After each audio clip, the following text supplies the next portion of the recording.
Sebenarnya sebelum raya, 2-3 hari raya, seminggu sebelum raya, 2 minggu sebelum raya, sebulan sebelum raya, dah keluar dah macam-macam video joget-joget. Video ini 3 hari sebelum raya dah tak macam Ramadan dah. Semua berjoget, tak kira orang tua, orang muda, mak, nenek, atuk, semua dah berjoget dah semua. Budak-budak tak payah cakap lah, remaja tak payah cakap lah, berjoget-joget dah. Dia macam ni. Alah ustazah, bukan joget sungguh-sungguh pun, sikit-sikit je. Bukan menggoda pun.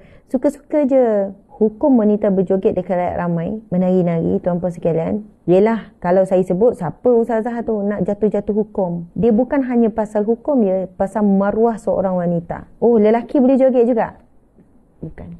Hukum satu hal, akhlak satu hal, maruah satu hal. Maruah. Peringkat awal dulu, masa ada TikTok, pasal ada tarian-tarian, memang ramai yang kutuk, yang kecam. Oi, situ tempat maksiat. Oi, orang tua pun dah berjoget. Oh, situ banyak menari. Akhirnya yang kecam pun menari juga hari ini. Yang membuat teguran pun menari juga. Ikut trend. Sebab trend ya. Sebab isunya ikut trend. Masing-masing ikut trend. Ada lagu-lagu tertentu jogetnya begini. Okey, baik. Daripada asalnya ikut trend, lama jadi kebiasaan. Dan asalnya dulu, bila teguran, orang boleh terima. Tapi sampai satu tahap, teguran nampak tak relevan. Alah, semua benda nak tegur. Itu pun nak jadi isu. Itu pun nak tegur. Orang nak gembira sekejap. Sampai ayat yang dikeluarkan, hidup kau ni boring sangat ke? Kenapa hidup nak serius sangat? Semua benda tak boleh. Soalannya kita cakap, bila orang tegur, semua benda tak boleh. Padahal ada banyak boleh. Bukan semua benda hari-hari tegur. Tuan-puan dimati Allah sekalian. Okey. Subhanallah. Bila lepas raya, hamba Allah yang selalu seksi-meksi di media sosial ni. Kan, founder produk. Jual bengkung, jual itu, jual jamu, jual macam-macam. Dah mula pakai amat seksi. Teramat seksi. Dengan kita panggil macam ni, dia pakai apa kita panggil? Pakai apa? Lepas tu dengan sepanjang lah saya hidup di Malaysia ni, bahkan tak tengok, kita tak nampak yang non-Muslim pun buat tak senonoh macam tu. Dengan pakai ketat, melekat, sendat. Kita panggil apa? Mereka macam pakai baju mandi sendat, ketat, dengan nampak perut, dengan itu, dengan nampak semua tu. Pun saya rasa macam, rasanya orang bukan Islam jual produk pun tak teruk macam ni. Ni orang Islam ni, puasa ni, solat ni, sekian-sekian ni. Tapi bayangkan, ada ramai juga yang like, ramai juga yang bagi emoji love, ada ramai juga komen yang wah seksi lah, mantap body, cantik nak bla bla bla. Tuan-puan sekalian, tuan-puan, na'udzubillah min zalik. Ingat tak hadis Nabi yang Nabi sebut tadi? Nabi sebut, apabila, ini hadis yang lain, Nabi sebut juga. Nabi sebut apa? Man ra'a minkum munkara. Itu ada yang pertama. Man ra'a minkum munkara falyughayyirhu biyadi. Kalau kamu melihat kemungkaran, kamu kena cegah, Nabi kata, dengan tangan, kalau kamu ada kuasa. Fa illam yastati', kalau kamu tak mampu, fa bilisani, dengan lidah. Fa illam yastati' fa biqalbi. Wa dhalika adhaful iman. Nabi kata, kalau kamu tak mampu nak cegah dengan tulisan, dengan nak tulis. Sebab kalau kena tulis, kena kecam. Kalau tulis, kita rasa nak maki je. Jadi lebih baik kita jangan tulis. Sebab maki juga satu perbuatan yang dikeji. Kalau nak nasihat baik-baik, doa baik-baik. Kalau tak mampu dengan tulisan ataupun dengan lisan, maka dengan hati. Mesti. Janganlah pula kita yang tukang like, kita bagi emoji love, na'udzubillahi min zalik, kita akan menjadi sebahagian daripada mereka. Sekurang-kurangnya bila kita tengok, kita rasa ya Allah, itu pun dah dikira kita beriman. Kita ada iman. Bila kita tak suka dengan sesuatu kemungkaran, bila kita tengok, Allahu Akbar, astagfirullah, kenapa teruk sangat? Tapi tengok juga kan, ya Allah, sampai tahap ni, ya Allah, sanggup dia tunjuk, ya astagfirullahalazim, teruknya. Contohlah. Tapi seorang diri je, faham Seorang diri je. Nak tulis tak erti nak tulis, nak cakap lagi tak erti nak cakap. Seorang diri je mengomel, faham Seorang diri mengomel. itu dikira orang yang beriman. Bukan seorang diri maki Amun, tapi astagfirullahalazim, ya Allah berilah dia hidayah. Allah Akbar, kenapalah macam ni? Gitu. Nabi kata, kamu dikira mukmin, kamu orang beriman. Kamu tak suka perbuatan mungkar itu dengan hati kamu. Lalu kamu dengan hati yang baik itulah kita doakan supaya dia diberi hidayah. Maksudnya, Ustazah, kalau ada orang tanya, saya tak boleh bezalah, saya tak suka kemungkaran ke saya tak suka orang tu. Saya tak suka dua-dua, Ustazah. Saya tak suka juga pelaku tu, saya rasa menyampah saya tengok dia. Saya bukan menyampah perbuatannya, dengan orangnya pun saya menyampah. Jawapan saya, is normal pun kita tak suka pelaku juga. Of course lah, sebab kita, macam mana kita nak asingkan kan? It's normal lah kita tak suka juga, tetapi kita masih menjaga adab. Kita tak memaki dia di khalayak ramai. Kita tak guna perkataan yang kesat, menghina, mengecam dia dengan perkataan kepada serangan kepada batang tubuh.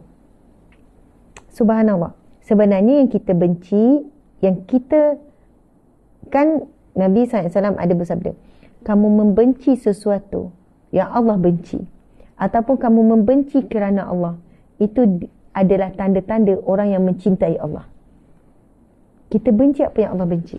Faham? Kemungkaran itu Allah benci. Diberi amaran neraka.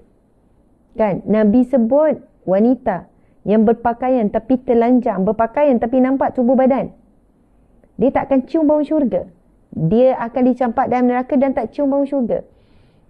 Maksudnya dia masuk neraka, cium bau syurga pun tak. Yang berpakaian tapi telanjang.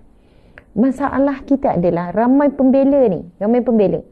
Pembela artis ramai, pembela influencer, pembela yang astagfirullahalazim. Yang pakai seksi ketat melekat sendat tu satu hal. Yang couple-couple ni, yang tak kahwin-kahwin, couple pegang tangan, romantik, peluk ni pun, dia daripada artis pergi kepada influencer, dia pergi kepada masyarakat, dia jadi kebiasaan lah.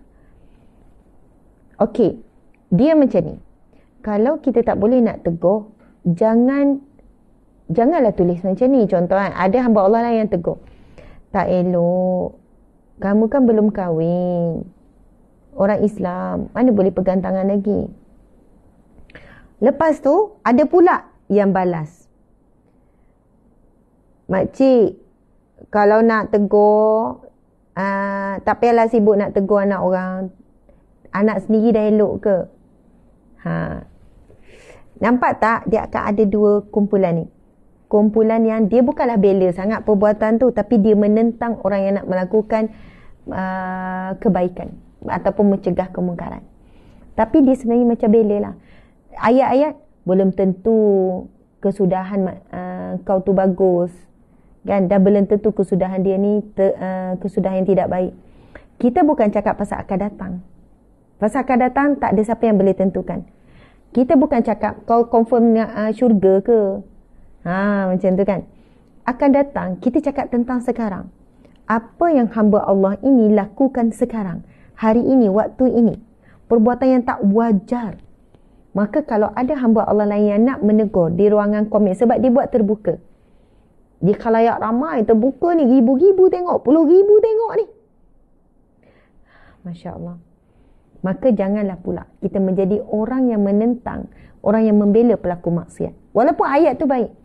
Ayat tu baik. Belum tentu kesudahan dia tu ni, belum tentu kesudahan kita ni baik. Jadi buat lebih baik fokus diri sendiri daripada sibuk nak tegur orang. Tuan-puan dimati Allah sekalian. Saya percaya orang yang buat teguran ni susulan daripada hati dia kepanasan. Panas melihat maksiat secara terbuka. Astagfirullahalazim. Dia pun tulis sikit. Semoga Allah berikan kamu kekuatan untuk hijrah. Semoga kita diberi hidayah oleh Allah. Semoga kesudahan kita baik. Macam itulah. Okey je tuan-puan sekalian. Tapi jangan maki hamun je. Jangan maki hamun. Jangan tulis benda-benda yang buruk. Jangan doakan keburukan. Okey. Jadi, tuan-puan sekalian, saya sangat risau anak terlalu muda lagi. Umur baru 14 tahun. Doa je. Untuk anak-anak kita doa. Doa. Nabi sebut doa silahul mu'mini, doa adalah senjata orang beriman. Tuan-puan dimati Allah sekalian, perbahasan hukum tari menari. Mari kita tengok ya. Para ulama membahaskan hukum berkenaan dengan tarian secara panjang lebar. Hukum lelaki dan wanita yang menari. Yang pertama, tidak ada khilaf di kalangan para ulama. Tidak ada khilaf di kalangan para ulama. Kita sebutkan ijma' ulama. Tidak ada khilaf. Bukan majoriti. Semua ulama, 4 mazhab, Syafi'i, Maliki, Hanbali, Maliki, Syafi'i, Maliki, Hanbali, Hanafi. Syafi'i, Maliki, Hanbali, mazhab Hanafi mengatakan bahawa hukum wanita menari di hadapan lelaki ajnabi yang bukan mahram adalah haram. Okey ya. Jadi, kalau wanita menari di hadapan lelaki ajnabi, hukumnya adalah haram. Okey. Kita tengok pendapat pertama. Dia macam ni. Kalau dari segi tarian wanita ni, dari segi hukum, wanita menari di hadapan lelaki ajnabi hukumnya haram lah. Lelaki ajnabi maksudnya lelaki asing.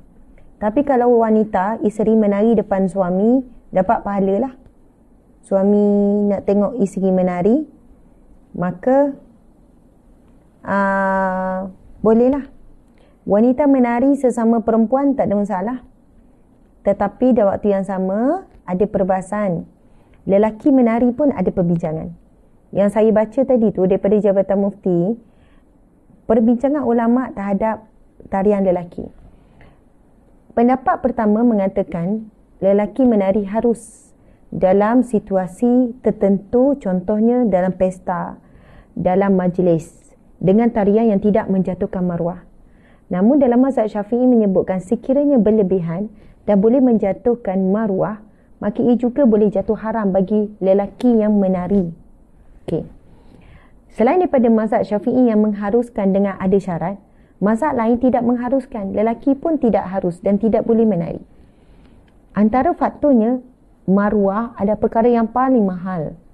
Sehingga kan syariat ini diutuskan oleh Allah Subhanahu Wa Taala untuk menjaga maruah. Tuan-puan dimati Allah sekalian, cuba bayangkan. Dalam majlis tertutup dengan perempuan sahaja. Dalam majlis tertutup perempuan sahaja dan dewan tu semua perempuan dan semua diharamkan telefon semua kena letak dalam almari, handbag semua jadi dah dicek, disemak, tak ada phone. CCTV pun tak ada. Maksudnya betul-betul selamat. Semua perempuan sahaja. Lepas tu menari sesama perempuan. Lepas tu adalah seorang ustazah dalam dewan tu. 3 orang ke 5 orang ustazah. Lepas tu menari. Ustazah tu pun menari juga. Terkinja-kinja menari-nari. Bayangkan kalaulah orang awam, kita akan rasa okeylah orang awam. Tapi kalaulah wanita, walaupun di kalangan wanita saja, itu pun boleh menjatuhkan maruah. Mungkin lebih baik ustazah tu dia meraihkan saja. Dia tengok menari, okey menari. Macam itulah. Bukan maruah itu jatuh sampai dia terhina. Tetapi kredibilitinya tu jatuh sikit lah. Kedudukannya tu jatuh sikit. Dia bukan ayat, sporting. Yes, sporting. Yes, dia akan jadi lebih dekat. Yes, dia akan ada beberapa border yang runtuh. Dia menjadikan ada beberapa situasi yang mana hilang sedikit, turun sikit rasa hormat, rasa segan, rasa hibah, rasa mulia seorang guru bila dia boleh menari beria juga seperti mana anak murid. Faham ya? Ini bukan kita bicara pasal haram. Ini kita cakap tentang maruah. Maksudnya tarian ini dari sudut umumnya dia boleh menjatuhkan maruah. Siapa-siapa yang menari, maruahnya jatuh. Dari sudut maruah. Dan kita tahu antara maqasid syariah, tujuan syariah, adanya halal, haram, makruh, sunat, harus. Yang pertama untuk menjaga maruah sebagai seorang mukmin, orang beriman. Maruah orang-orang yang bertakwa. Maruah orang-orang Islam. Maruah bagi dalam agama Islam sangat tinggi. Sehingga kan kerana menjaga maruah seorang wanita, Mi. Sebab ada ni anak kecil, ada baby. Subhanallah, tuan-puan dimati Allah sekalian. Hari ini ramai wanita menari di khalayak ramai. Dia bukan secara fizikal tapi di alam maya. Tarian. Tak kira orang tua, orang muda, perempuan, lelaki menari. Dan bila lagu raya keluar alamak, bukan alamak je, banyak lagu raya yang lain yang best-best, yang ceria-ceria, yang seronok-seronok, dia buat tarian dalam keluarga. Mak dengan anak-anak, minta maaf ya, mak dengan anak-anak sampai nenek sekali. Itu dalam keluarga. Aina, sini Aina. Sini Aina, mari dekat Umi. Marilah Aina. Aina, sini Aina. Dia nak tu, Ustaz ambil. Okey, sorry ya. Masya Allah, ada baby. Tuan-puan dimati Allah sekalian. Kalau siapa dah buat, delete, tolong delete. Orang beriman, dia takkan menari di khalayak ramai. Ini bukan saya cerita pasal lagu-lagu ni, bukan pasal nyanyi. Saya cerita fokus pasal menari ya. Orang bertakwa, orang beriman takkan menari, takkan gedik-gedik di khalayak ramai. Ustazah, ini untuk kenangan je. Kalau betul untuk kenangan, simpan dalam phone masing-masing. Share dalam grup family saja. Sebab dalam family tu adik-beradik lelaki, keluarga lelaki. Sebenarnya kalau nak menari depan adik-beradik lelaki pun ada rasa malu. Tak malu ke menari depan adik-beradik lelaki? Saya rasa kalau nak menari depan adik-beradik lelaki pun rasa malulah, seganlah kita. Sifat malu tu. Tuan-puan dimati Allah sekalian. Masya Allah. Itu belum cerita nanti dah masuk pejabat. Hari ni dah masuk kerja kan? Buat video pula. Tarian bersama dengan rakan sekerja. Bos ajak. Bos yang ajak. Okey, kita nak rakam video ikut trend. Okey, gini. Lepas tu pusing-pusing, lenggok-lenggok. Minta maaf, saya tunjuk contoh. Saya bukan menari, sorry ya. Tunduk-tunduk, gitu gini. Yang memang tetap akan nampak lenggok, pinggul, akan nampak bentuk-bentuk badan. Okey Ustazah, saya pakai longgar, pakai tudung labur, tak nampak bentuk badan, boleh menari juga. Ini bab lenggok badan tu satu hal. Ini sekarang adalah menari itu sendiri adalah satu perbuatan disebut oleh ijma' ulama' tidak ada khilaf. Hukumnya berdosa, haram hukumnya wanita menari di hadapan lelaki ajnabi. Apa maksud lelaki ajnabi? Lelaki asing yang dia boleh kahwin, lelaki luar. Jadi masih ada keharusan isteri menari depan suami dapat pahala lah. Masih lagi lah dalam keluarga, mak dengan anak-anak sambil-sambil menari ringan-ringan, boleh lah. Tapi selain daripada kalau yang itu yang mahram, yang haram dia kahwin, yang ajnabi, lelaki asing yang boleh dia kahwin, maka tidak dibenarkan. Tidak dibenarkan. Jangan pula kita berhujah, Ustazah, saya kan dah ada suami, lelaki tu haram nikah dengan saya pun haram.